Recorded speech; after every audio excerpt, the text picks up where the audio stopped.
Human beings can alter the course of their life. Human beings can live one way for 5 years, tear up that script, live a totally different way the next 5 years. The first 6 years of my economic life, I wound up broke. Second 6 years, I wound up rich. Someone says, don't you have to do the second 6 years like you did the first 6 years? And jot this down. No. No, you don't have to live the second 6 years like the first 6. You can use all the information and all the advice and repairing all of your mistakes and adopting a new and refined philosophy so that the next 6 years can be totally different than the last 6. All of these major questions, what about my life and my value and my place and my future? And what about life? What about origin? What about destiny? What about opportunity? What about possibility? All of these major questions, to let them go casually by is to miss the treasure that your life could accumulate into in the coming months, the coming years.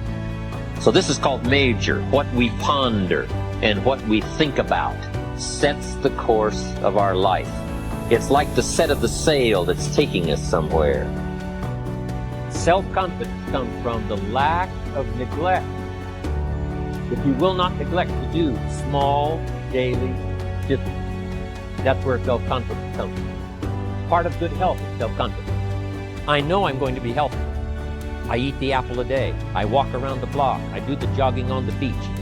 At the end of the day, when you've really poured it on and you've done all the stuff, self-confidence grows.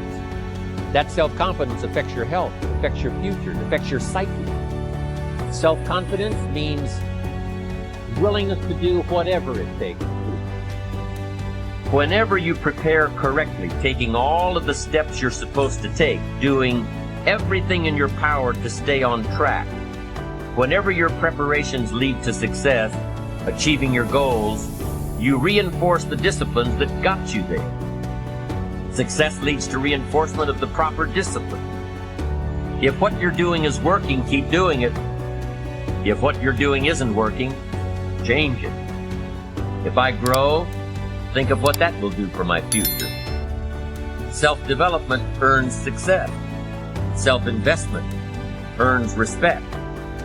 And the only way to make a better and better and better investment in your future is to become better and stronger and wiser and more competent. And the more attractive you become, the more attractive you are. And the more attractive you are, the more you attract success. Self-development, self-investment attracts success. That's powerful.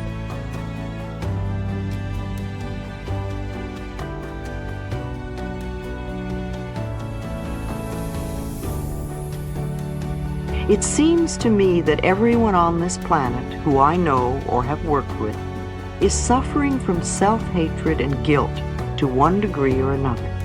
The more self-hatred and guilt we have, the less our life works. And the less self-hatred and guilt we have, the better our lives work on all levels. The innermost belief for everyone I have worked with is always, I'm not good enough.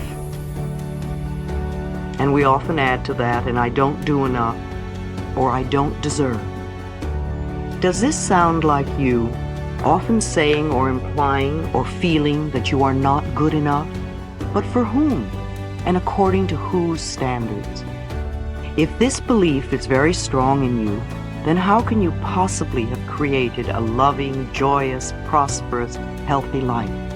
Somehow your main subconscious belief would always be contradicting it. Somehow you would never quite get it together, or something would always be going wrong somewhere.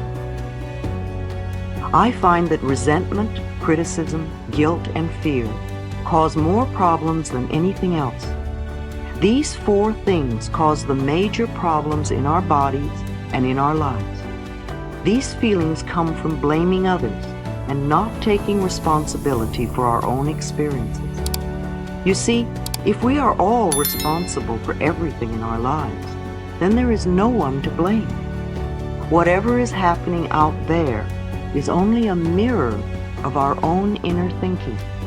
I'm not condoning other people's poor behavior, but it is our beliefs that attract people who will treat us that way.